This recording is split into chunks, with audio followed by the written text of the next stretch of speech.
What makes humans so special? If you ask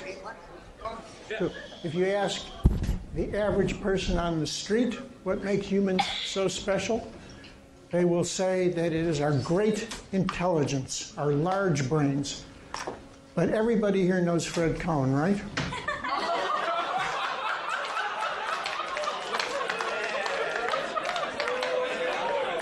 So I don't have to finish the rest of that thought.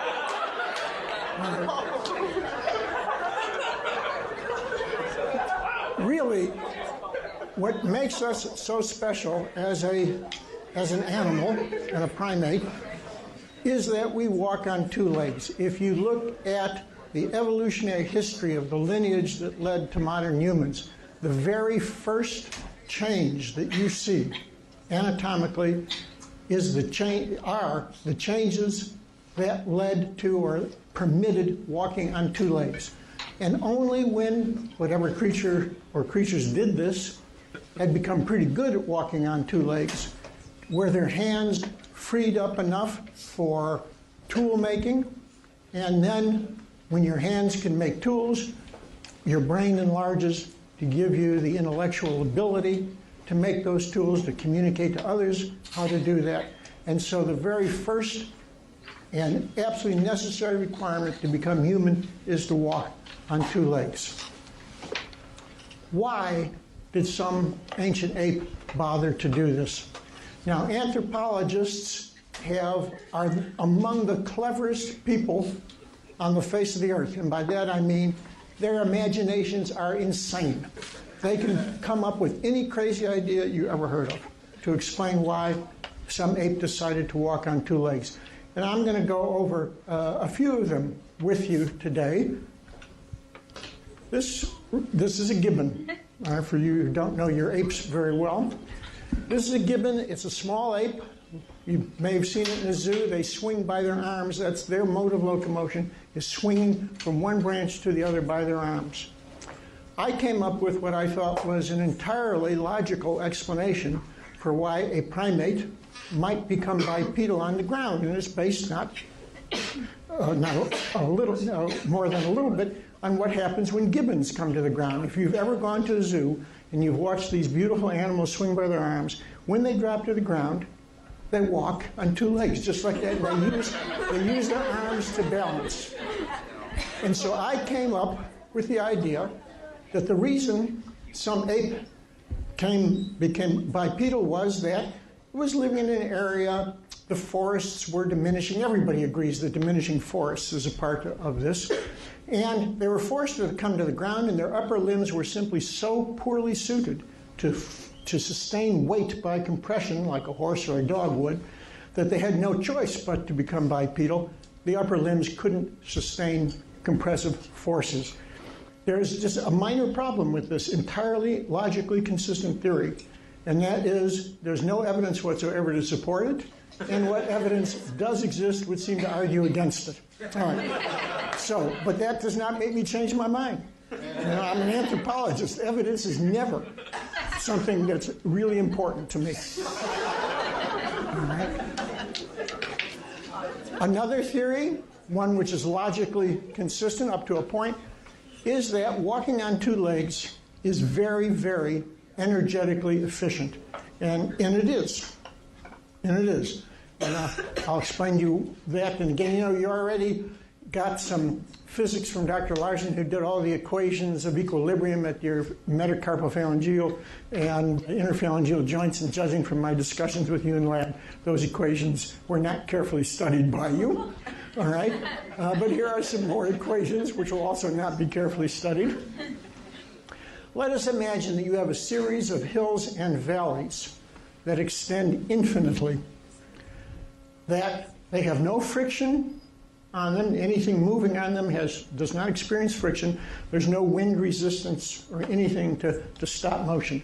And let us imagine that we place a small ball right at the top of the first hill. This ball will have, from physics, a potential energy, which is its mass times the gravitational acceleration vector times its height above the bottom of the valley, first the valley. That's the potential energy of this ball. Let's say I come along and give it the tiniest little push. What's going to happen? Well, the ball is going to start to roll down that first hill. Going to pick up speed as it rolls down the first hill. And when it gets to the first valley, it will have exchanged that potential energy, mgh, for kinetic energy, which is the formula 1/2 mv squared. So it's lost potential energy and gained kinetic energy. Now what's going to happen? Well, it's got that velocity. That's what the kinetic energy is. And that's going to cause it to roll up that next hill until it gets to the very top and where it regains the potential energy that it had. And now, since it had a little push in the very beginning, it's going to roll down this. When's the ball going to stop? Is it friction? Never. Never is the right answer. The ball is never going to stop because it is constantly changing potential for kinetic energy. I said there's no friction, no air resistance. The only energy you had to put into this system was the tiny little push right at the very beginning. After that, potential kinetic exchange forever without further input in energy. Well, human walking is somewhat similar to this. Here I am, a human being standing at the top of the first valley, the first hill, rather, top of the first hill. I have potential energy. I lean forward a little, that's the little push, and I start to drop down to the valley, and I get kinetic energy. I then rise up, gain potential, fall down, kinetic, potential, kinetic, potential. Every step, and this is true if you watch a human being's center of gravity, every step there is transfer of potential energy to kinetic, back to potential to kinetic, ad infinitum. Now, of course, we're not perfectly frictionless creatures, and we don't live in an environment without any impediments. But in fact, by this constant interchange of potential to kinetic energy as a human walks, it is a tremendously efficient mode of locomotion. So efficient that when you are walking at the speed that maximizes the exchange of potential and kinetic energy, you use up almost no calories and you cannot possibly lose any weight by walking, no matter how far you walk, because it's just too efficient. If you want to lose weight by locomoting, you got to run. And running actually does not have this kind of exchange. Running, kinetic and potential energy go together up and down. They don't exchange with one another. So running is not an efficient means of locomotion, and if you really wanted to lose weight by locomoting, you should run, not walk. So the idea that for some ape became bipedal because bipedalism was a very efficient means of locomotion is appealing on one level, but not appealing on another. And the level it's not appealing on, to me anyway, is that this presumes that this ape that got up to walk like we do, with this exchange between potential and kinetic energy. But in fact, when you get any other ape up off the ground and ask them to walk, they walk like that, and there's no exchange of potential and kinetic energy. Their center of gravity does not go hill, valley. It sort of meanders along on a straight level. So it's whatever ape chose to do this, it's extremely unlikely that they did it like modern humans do from the beginning, and therefore is extremely unlikely to be highly energy efficient. And so that was not really a reason for them to do it. What did I do with my thing? So let's go to some other ideas, some of which are sensible, in my personal opinion, some of which are insane, in my personal opinion. I'll go to some of the more sensible ones first. The ones I like the most, the one I like the most has to do with feeding. Now, you may think that the most important thing in your life is sex, but trust me, getting food is far more evolutionarily important. And many of the changes you see in evolutionary lineages are changes designed to enable that animal to get food more easily or get more of it. Now, the one I like the most in this regard has to do with the fact that, again, some ape was living. I'm going to turn on the blackboard lights for this. Some ape was living in a forested environment where the forests, because of increasing aridity, were declining in size. Now, all of its food had been coming from the treetops, but as the forest starts to shrink, it has to come lower and lower to get food and is actually forced to come to the ground and feed from fruit from low-hanging branches, which it would normally not do because of the risk of predation there. So you can imagine this ape's walking around here, sees a nice little apple or something like that, stands up. Oh, this is good. There's another one. And keeps on feeding from low-hanging fruit this way. And the idea is that it's actually more efficient to stay on two legs and pass from feeding site to feeding site than to drop down on all fours and get back up again, because the raising and lowering of your center of gravity is actually very costly. I actually sort of like that theory, whether you do or not. Some of the other feeding theories, a little more bizarre. One, which I'm not going to demonstrate for you because we don't have a swimming pool here, is that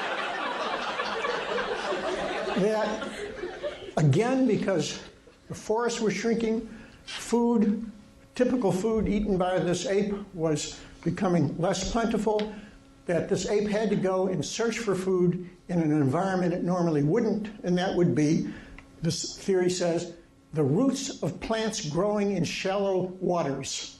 And you're able, according to this theory, the ape would move into a shallow water. Now, you can't be quadrupedal if the water's more than that high because you're going to drown. So you have to stand up so you can get into the water, grab one of these plants, pull it up, and then eat its roots. So it's a feeding theory that going for food sources which were necessary but normally difficult to get encouraged an animal to get up on two legs so it could walk into the water and rip up these plants. Another theory that has to do with food resources that normally couldn't get. That's an antelope, right? All right. Is a theory which is sort of male chauvinistic in nature and therefore probably isn't true. But I'll give you a feminist one later, which is even less likely to be true. So you have to imagine now that I'm out here as an ape, living in the forest with my ape wife and my ape children. And we are unable to find all the food we need to sustain a happy life together. So I, being a brave ape, go out, leave the forest, to the grassland, the savanna, which is where antelope and people and creatures like that live. And I'm hoping to find an antelope that's been killed by some other creature, maybe a cheetah or whatever. So I'm going along here.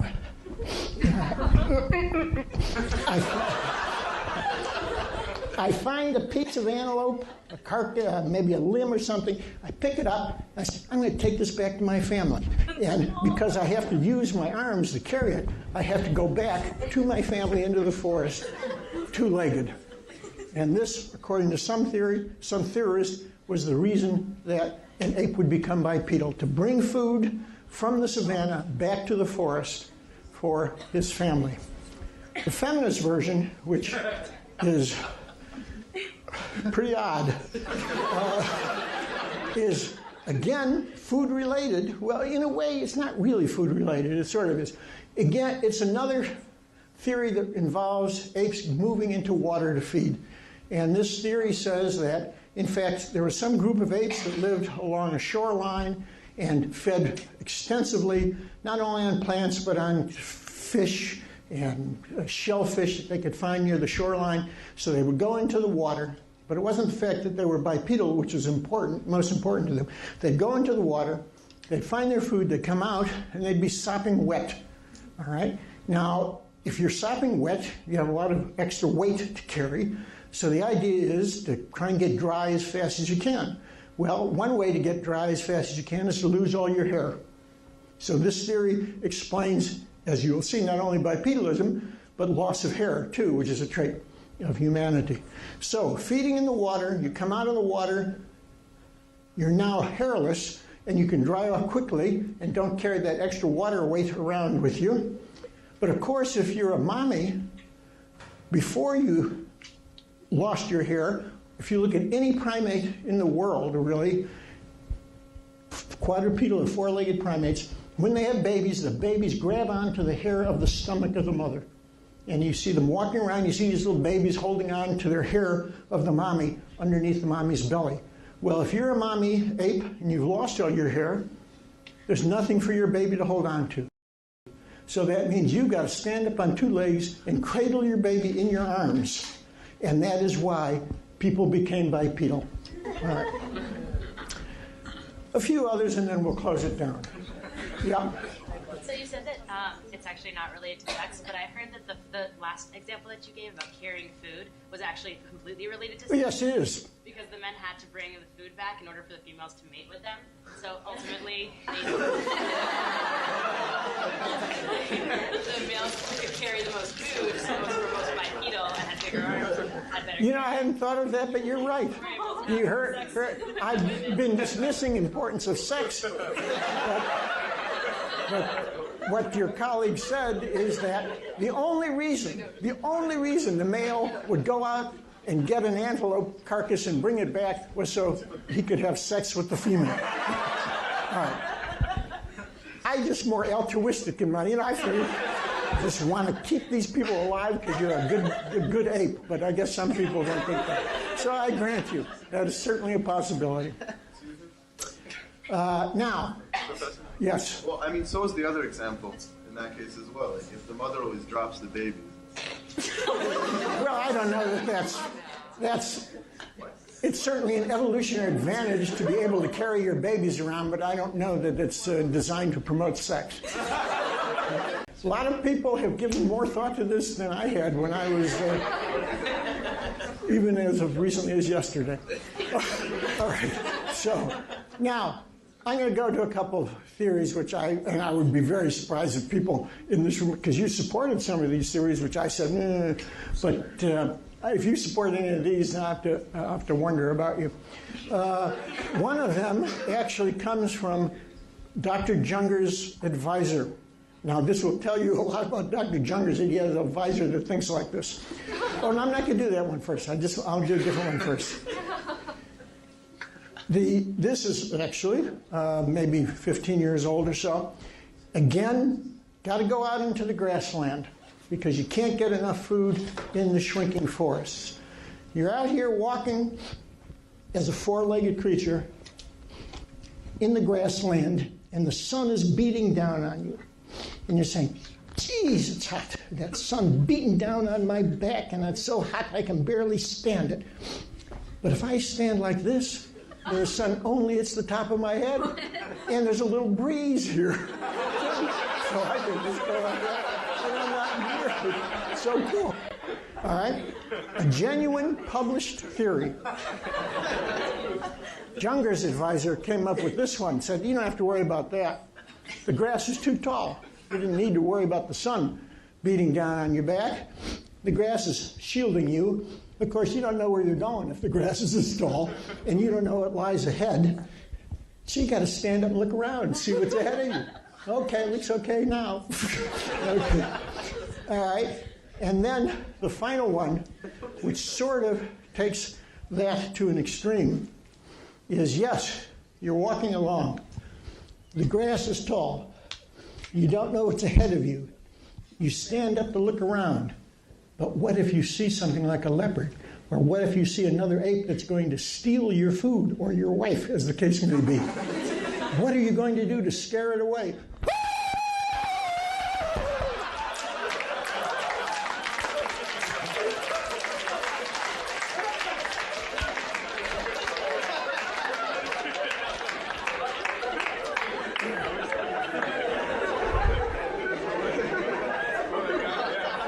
That's my breath.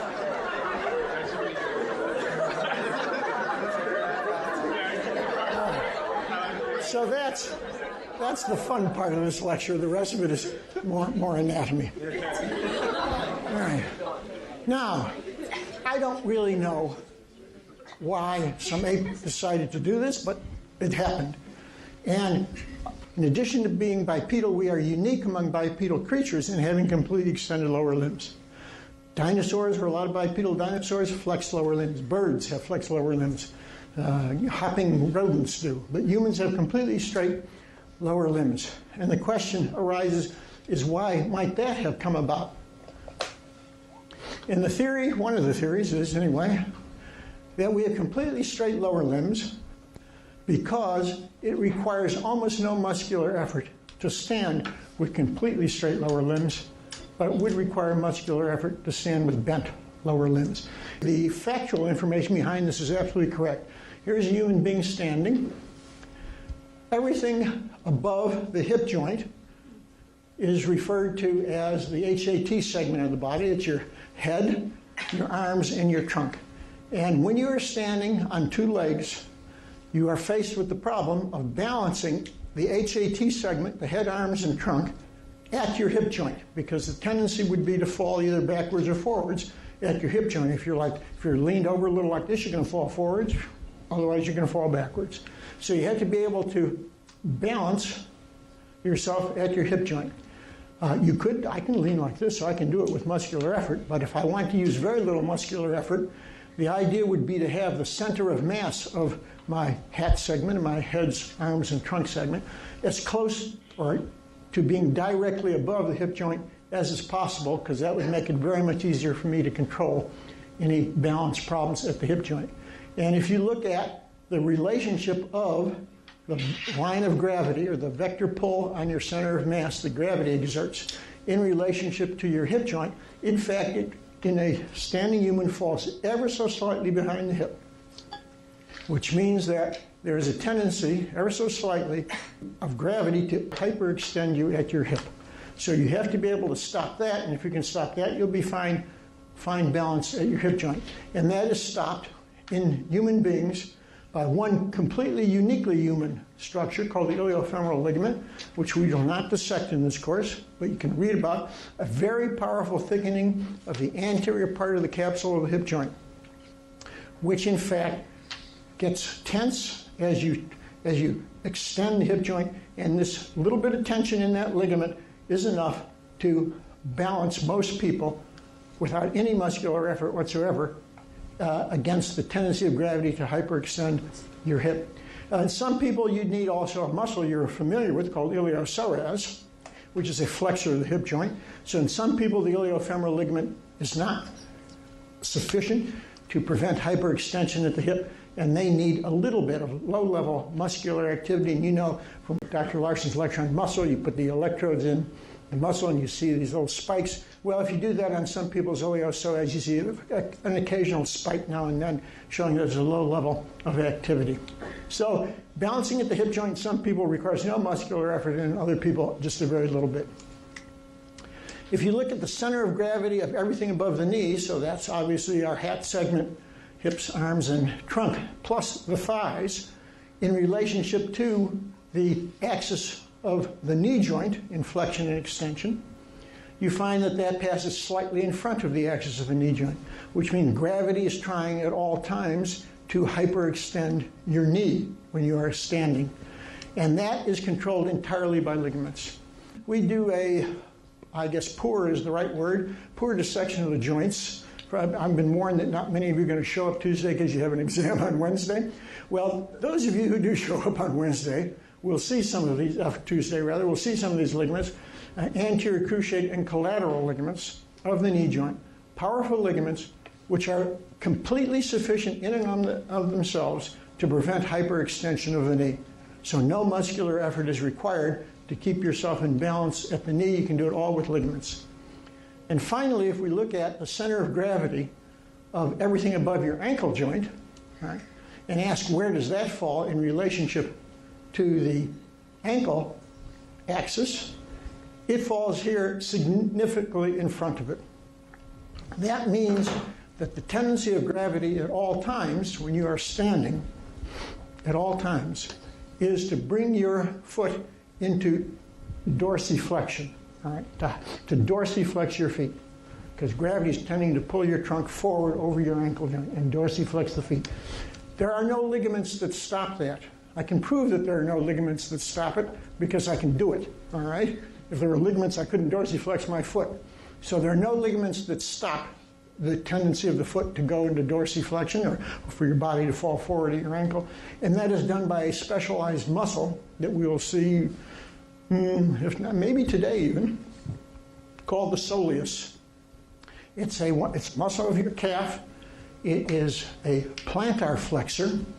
It plantar flexes, but as with any plantar flexor, not only does it actively plantar flex, but it resists the tendency to go into dorsiflexion, so it can be used to stop that motion. And this muscle, the soleus, is a very highly efficient muscle. It has a lot of muscle fibers called red muscle fibers, a lot of mitochondria. It can generate low levels of force with very little use of oxygen. And it's a kind of muscle designed to generate low levels of force without using a lot of oxygen. And so that is essentially the only muscle that in everybody, when they're standing, has to be active, but it's especially designed not to consume much energy. So if people say, well, the reason we have completely extended lower limbs is because that's the way you can stand and not use hardly any energy, that's absolutely true, the last part of it. If that's the reason, I don't know, because it could be. It could be the reason. It also could be simply that every time you walk, essentially the amount of energy you use is a function of the number of steps you need to take, really, the number of strides. And if you have long legs, straight legs like that, you can take long strides. If you walk like this, you take little short strides. So in order to get anywhere, you'd have to take many more of these short strides if you walk with bent limbs than you would if you walk with straight limbs. So in fact, maybe it's the combination of those two things. It's more energy efficient to have straight limbs and take long strides, and it's more energy efficient if you can stand this way as well. Again, we don't have to really worry in this course about why we have simply straight limbs. We do, and that's the important thing. But there had to have been a number of anatomic changes from an ape-like structure to a human-like structure to allow us to stand with completely straight lower limbs. Now let's look at some of the bones involved, and then we'll look at how humans differ from apes and why that's the case. On the left of the screen is a hip bone of a chimpanzee. On the right of the screen, you will recognize, I hope, the hip bone of a human. Here's the acetabulum of the chimp. Here's the acetabulum of the human. This is the ilium of the chimp, ischium of the chimp, and up in front here, the pubis of the chimp. Here's the ischium of the human and the pubis. One thing that this slide shows is that the ilium of a chimp, and all apes really, is much longer or taller in craniocaudal direction than is the ilium of a human. And the distance of the sacral articular surface above or cranial to the acetabulum is much greater relatively in a chimp than is the distance of the sacral articular surface relative to the acetabulum in a human. So humans have a shortened ilium, and that brought the sacral articular surface closer in a craniocaudal way to the acetabulum. Here's side views of a chimp and a human pelvis. And we see again the sacral articular surface and how far above the acetabulum it is compared to a human. But we also see that the sacral articular surface of a human is shoved posteriorly because of the way the blade is rotated. The iliac blade lies posterior, far posterior to the acetabulum, where the sacral articular surface of a chimp lies almost directly superior without being posterior to it. We see that the gluteal surface that gives rise to the gluteus minimus and medius, which you will see today, the lesser gluteal muscles, faces laterally, more or less laterally in a human, but in chimps faces posteriorly. Because it's as if the iliac blade had been rotated so as to cause its gluteal surface to face laterally in a human. And then finally, the hamstrings, which arise from the ischial tuberosity here. Hamstrings have the muscles at the back of your thigh. As I said, they arise from the ischial tuberosity. Their origin is far removed from the acetabulum in a chimp, but because the ischium itself is so much shorter relatively in a human, the hamstring origin is actually very much closer to, and I might say, posterior to, a little bit more posterior to the acetabulum in a human, whereas in a chimp it's almost directly below the acetabulum. So the hamstring is shifted superiorly but posteriorly relative to the acetabulum in humans. So now let's take a look at a creature with a chimpanzee-like hip bone and ask it to stand on completely straight lower limbs. Now, chimpanzees have big bellies, and their center of gravity is far in front of their hip and knee. If they were to try and stand this way, the center of gravity would be far in front of the hip, knee, and even in front of where the foot touches the ground. So what will happen to this chimpanzee? That's what will happen to that chimpanzee. I like that. I want to do that again. All right. That chimpanzee's got a center of gravity in front of its support. It cannot support itself that way. So what it has to do, and this is how chimpanzees actually stand, is they stand in a bent-kneed, bent-hip posture. That takes the center of gravity, places it over the foot, so there's no tendency anymore for the whole animal to fall forwards. Actually places it over the knee, so there's very little tendency actually for the knee to either extend or flex a little bit, but it places it way in front of the hip joint, and the chimp needs to use a large contraction of the hamstring muscles to keep itself balanced at the hip joint. And that's really what the effort of standing for a chimpanzee is. One of the things is the fact that it needs so much by way of hamstring muscle to be able to stand in this kind of position. Now, let's take that creature and say, what could we do to enable it to stand with a completely straight lower limb and not be faced with those problems that we saw in the following chimp? One thing we could do to this is take its belly and chest and not have them be so ventrally protruding. All right? In fact, humans are unique among primates in having a compressed thorax front to back. All other primates have a relatively deep thorax and dorsoventrally. Humans have a compressed one, and so that helps move the center of gravity. Here's our center of gravity of our animal. Helps move it posteriorly. Humans are unique in having what's called a lumbar lordosis, a ventral convexity, or if you wish, dorsal concavity of the lumbar region, and that also moves the center of gravity further posteriorly. We're trying to move the center of gravity as far posterior as we can so we can get it pretty much over that hip joint and not be faced with the problem that a chimp is, and over the foot. So flat chest, front to back, anteroposterior, lumbar lordosis are all things which move it posteriorly, the center of gravity. Then the final thing is to take this sacral articular surface and shove it posterior relative to the acetabulum. So we go from there to there. We add on that little bit of the ilium, which displaces the sacral articular surface posterior to the acetabulum. And at this point now, we have succeeded in getting our center of gravity over our hip and over our knee and over our foot. And that is one change we already talked about in the shape of the ilium, the posterior position of the sacral articular surface relative to the acetabulum. Now, what if I lean forward a little bit? If I lean forward a little bit, that's going to move my center of gravity in front of the hip.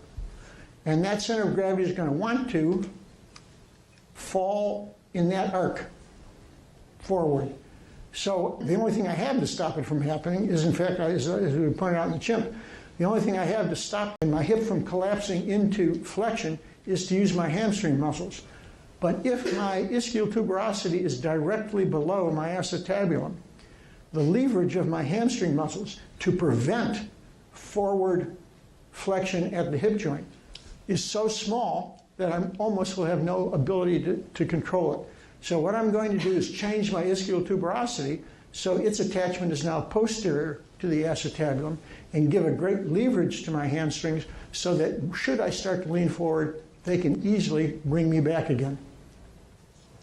This is the path that my center of gravity would follow should the hamstrings fail to do their job. If I could lower my center of gravity from that point to this point, then this is the path it would follow.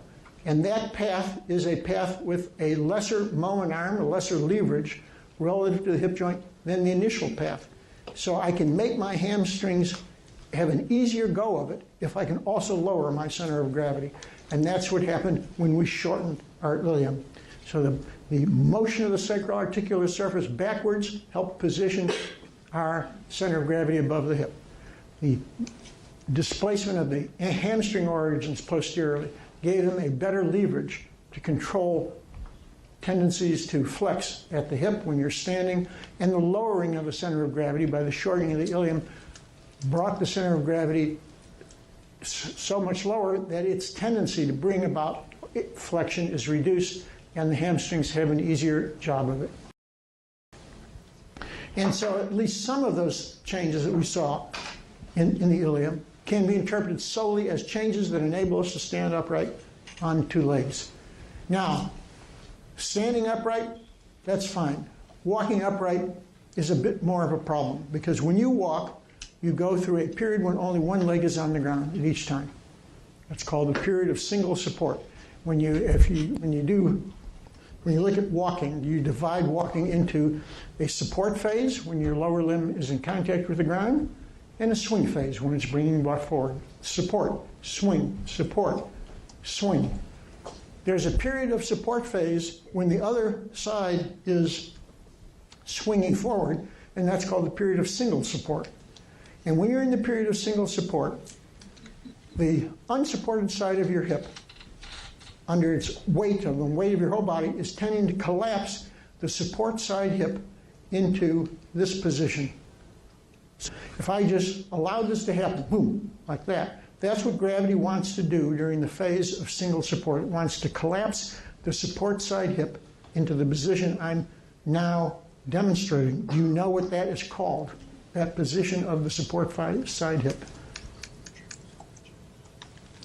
Let me demonstrate to you this way. Same thing. If I bring this across like that, it's exactly the same as if I allow this to drop down like that. Yeah, that's adduction of the hip. If this side collapses, the support side hip goes into adduction, adduction. You want to stop that from happening when you walk, because if the support side hip goes into adduction, we'll talk more about this next week, but in a very simplistic term, if you allow this hip to collapse into adduction, your foot's going to drag on the ground, all right? Because the whole side of the body is dropping on that side. So you want to keep the pelvis level so you have nice time to bring your foot forward each time, and you don't have that side drop down. So you need a kind of muscle here that's going to prevent the support hip from collapsing into adduction. So what kind of muscle would prevent adduction? An abductor, all right? You don't have to be a genius to figure that out. An abductor is what prevents adduction. This is what the chimpanzees' gluteus medius and minimus sort of look like, because they are arising from a gluteal surface of the ilium which faces posteriorly. This kind of muscle is a terrible abductor here. I mean, it's fine right in the position I've drawn it, but the minute you go into a little bit of flexion or a little bit of extension, it doesn't become an abductor anymore, it becomes a rotator of the hip joint. What you really want to do is build a muscle that's shaped like the best abductor you've ever heard of, which is of the shoulder joint. Deltoid.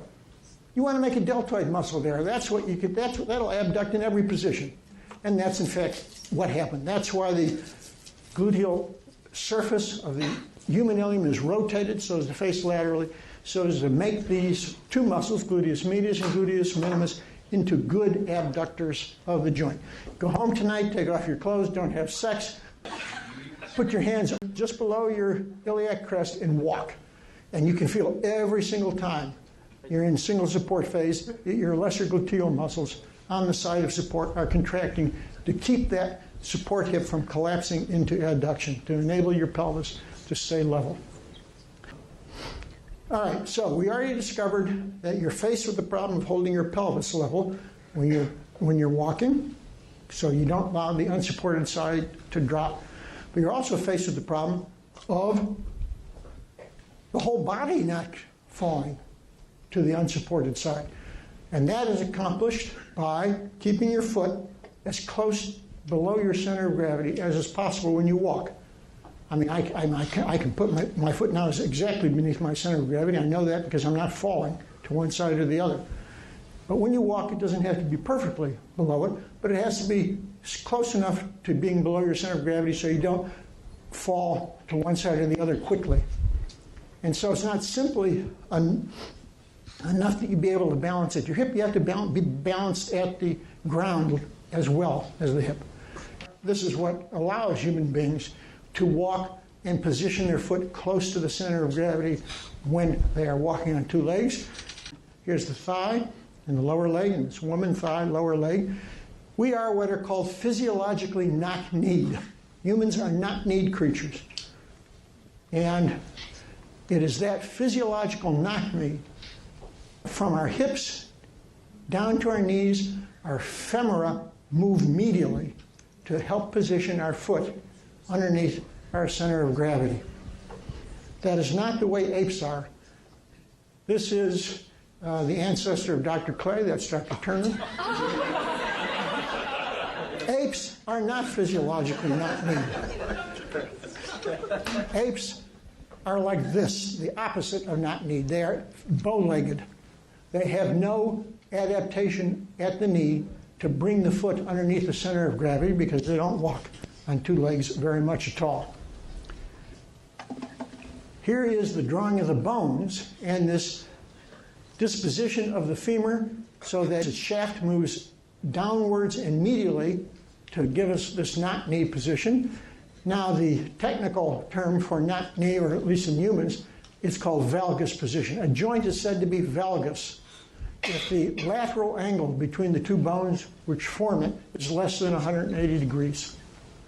A joint that has an angle greater than 180 degrees, like the bow-legged person or chimp would, is said to be varus. So if the lateral angle between two bones which form a joint is less than 180, that's valgus. If the lateral angle is greater than 180, that's varus. So physiological knock-knee is accurately, scientifically said to be a physiological valgus of the human knee, and that arises really because of the way the surface of the condyles of the femur are oriented relative to the shaft of the femur. If you put a femur down so that, and this is the same position it would be in when you're standing on the tibial plateau. We can pretend that orange line is the tibial plateau, so it's sitting down on the top of your tibia. It will, in fact, rise upwards and outwards from the knee. I previously said, well, it comes inwards and downwards from the hip. Well, that's the same as going upwards and outwards from the knee. If you put a gorilla femur so that its femoral condyles are absolutely level, as it would be sitting on the tibial plateau, its femoral shaft rises straight upwards or even sometimes upwards and inwards. So it's the difference between the orientation of these condyles to the shaft of the femur which has given human the ability to walk with their feet beneath the center of gravity. Humans are the only primates that have this physiological valgus at the knee. Now, that brings about a problem. It solved the problem of how to balance over your foot when you're walking, but it brings about a different problem. Here are the muscles which you dissected yesterday, some of them. Quadriceps femoris, I've not labeled the various heads of them, but you know them now. They insert on the patella. You maybe didn't see yesterday, but you maybe have read about the fact that the patella then, a sesamoid bone, attaches to the tibial tuberosity via a very strong ligament, which is sometimes called ligamentum patelli, and at other times called, more commonly by orthopedists, the patellar tendon. So the quadriceps contracts, it pulls on your patella, the patella pulls on the patellar tendon, and that's what straightens out your knee joint when you need to. Here is the forces within these structural elements turned into vectors. So here's the vector pull of the quadriceps femoris, which is pretty much in line with your femur from which the muscle arises. Here's the vector pull of the ligamentum patelli, which runs from the patella down to the tibial tuberosity.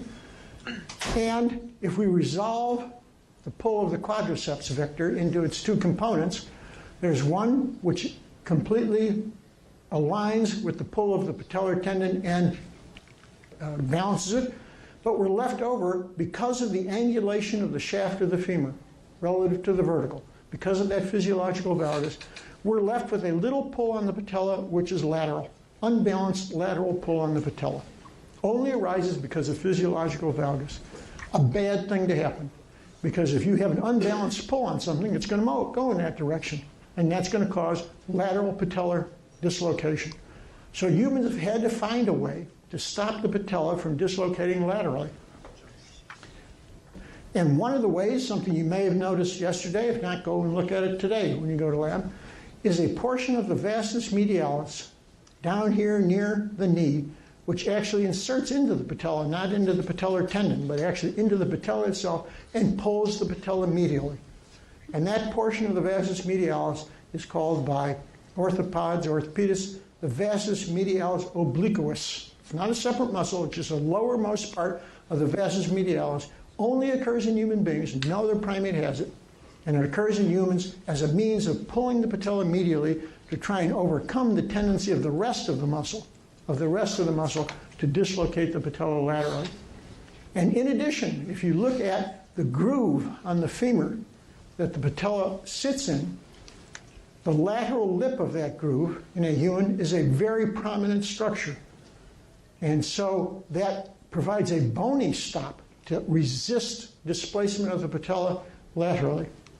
So you have a muscular mechanism and a bony mechanism, all designed to prevent the unbalanced lateral pull of the quadriceps from dislocating your patella laterally. Here is a gorilla distal femur. Here's the human. It's even hard to believe that you might think these are from opposite sides, but they're not. Here's the head of the femur here, and that's the head of the femur of the human. Humans have this big lateral lip of the patellar groove.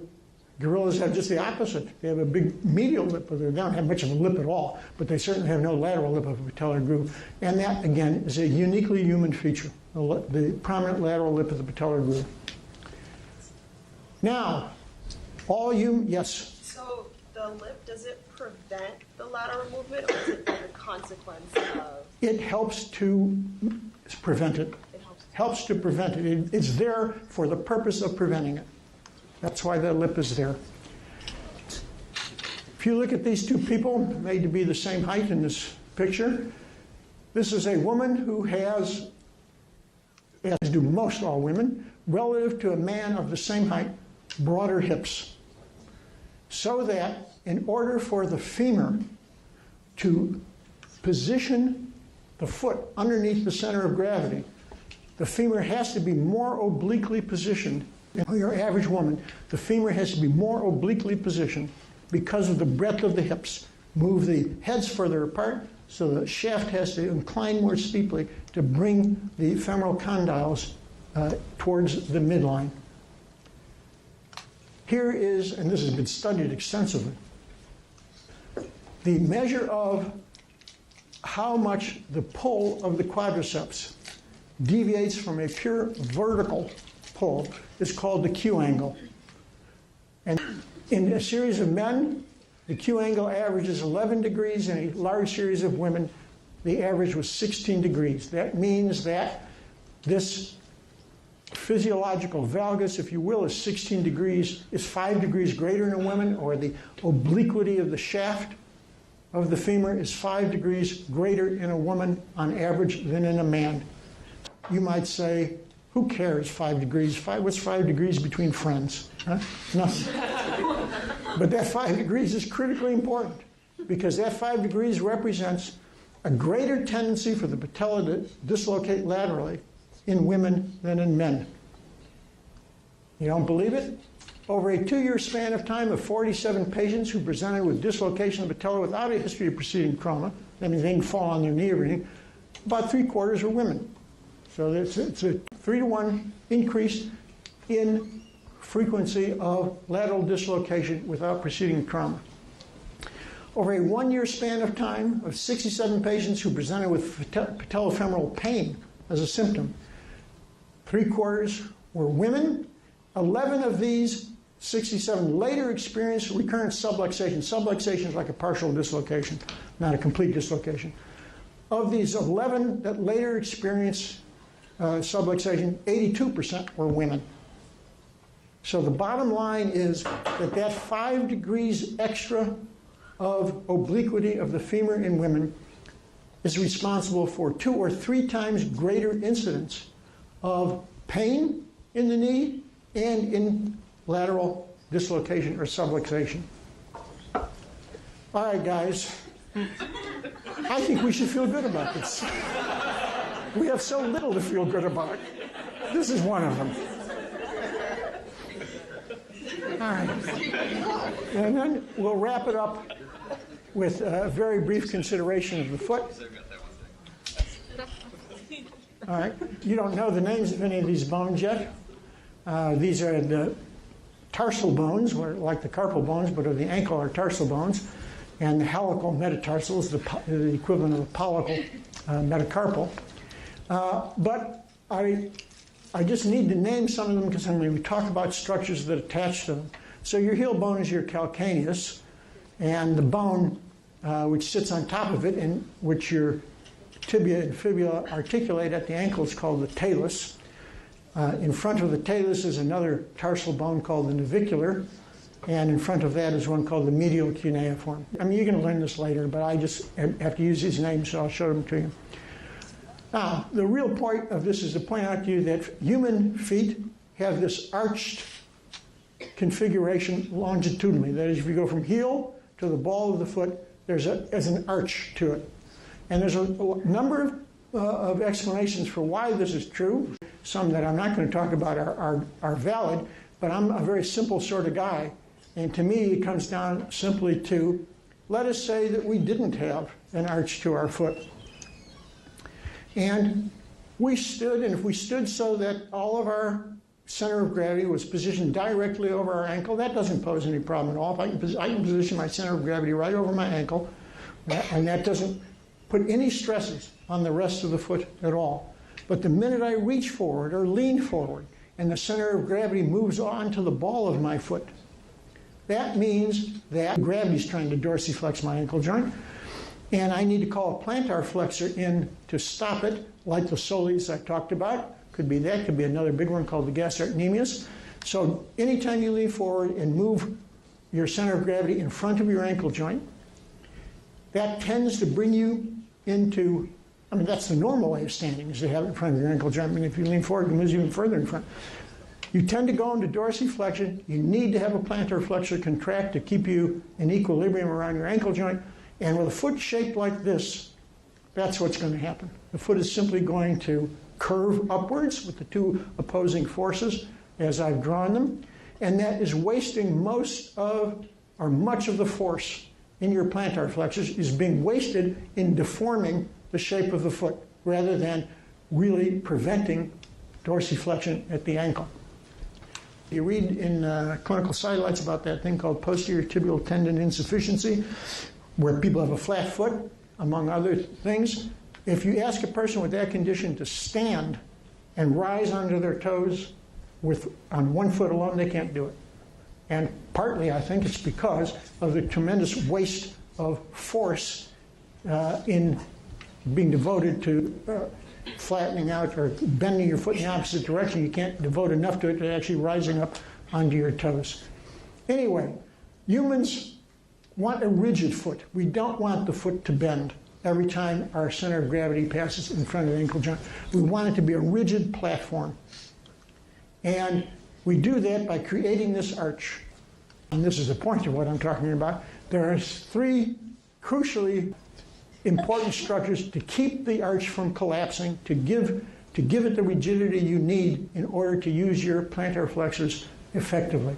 One is a very, very powerful ligament called the plantar calcaneonavicular. Gets its name because it runs from the calcaneus to the navicular bone, more often called the spring ligament. And that holds the top of your arch very firmly together. It is assisted, and there are less important ones, because the arch is less developed on the lateral side of the foot, by 2 ligaments, one called the long plantar, which runs from the calcaneus to a bone called the cuboid, and one called the short plantar, or plantar calcaneocuboid ligament, which also runs from the calcaneus to the cuboid. So these are 3 ligaments the spring being by far the more important, which are right up against the surface of the bones, trying their best to stop that arch from flattening. And then finally, humans have a unique structure, which you will see, but you know already about something like it in the hand because you know about the palmar aponeurosis. They have something in the foot called a plantar aponeurosis. It differs in that it doesn't have a muscle going anywhere near it. Well, in humans it doesn't. You knew about the palmaris longus sort of sent fibers into palmar aponeurosis, but here the plantar aponeurosis is a tough fibrous band attached to the heel bone or the calcaneus and running at the bottom of the foot and the sole of the foot and running into the fibrous digital flexor sheaths of your toes, just like the palmar aponeurosis ran into the fibrous digital flexor sheaths of your fingers. It's because the palmar aponeurosis did that you, in a Dupuytren's contraction, your fingers flex. All right? This structure, the plantar aponeurosis, is as important or sometimes more important than any of those ligaments in supporting this arch. And you can demonstrate this for yourself just when you're standing. Remember, it runs into the digital flexor sheaths of your toes. So that means it's trying to flex your toes, just like we talked about Dupuytren for the hand. That means when you are standing, try and extend your toes. Well, you can't see because I have socks on, right? And your toes are small also. All right? You got to do it on yourself. Right after you took off your clothes and did your gluteal stuff here, take off your socks if they're still on. Stand on a foot and try and extend the toe. You can barely get anything out. Then lift the foot off the ground and see how much you can extend your toes. You can extend the toes 3 to 4 times as much when the foot is off the ground as you can when there's weight on the foot. And that's because when there's weight on the foot, this plantar aponeurosis is under a lot of tension, and it's pulling on these fibrous digital flexor sheaths and not allowing your toes to extend even though you try. All right, so that is demonstration that it's an important arch support, and it's a special one because of that attachment. When you rise up on your toes like this, that stretches it even tighter, wraps now around the head of your metatarsal and stretches it even tighter, and it's indisputable that when you're up on your toes like this, and that's true at the end of walking, because when you're at the end of walking, you're up on your toes. Anytime you're up on your toes like that, the plantar aponeurosis is the major support of the arch of your foot. And so it's a very important and uniquely human structure. Yes? So what goes wrong with flat foot then? Well, you can read about clinical sidelights, what's called posterior tibial tendon insufficiency. That's also called adult acquired flat foot. Now, some people are born with flat feet, and they're born with just loose ligaments, essentially. Oh, so these ligaments are just not supporting enough? Yeah, there's some debate as to whether it's usually all of them are loose. There are people born with flat feet, and if you have flat feet, it's so important that you try to maintain the rigidity of the foot, that you will start to use muscles in the sole of your feet, the foot has muscles in it, just like the hand has muscles. You'll try and use those muscles to support the arch. And those muscles become fatigued, and they become painful when they become fatigued. And so the solution to it is to put in an arch support, to support it with an external device in your shoe, so the muscles don't need to be there to support the arch, because your ligaments are not going to be able to do it. Now, there's another condition called adult acquired flat foot, and that's what's mentioned, I was referring to about clinical sidelights. That's a more complicated condition, and you can read about it, but some people think it's really a failure of the spring ligament, and some people think it's a failure of a muscle that helps the spring ligament do its job, called the tibialis posterior. But you can read about that in clinical sidelights. All right, that's it for this thing.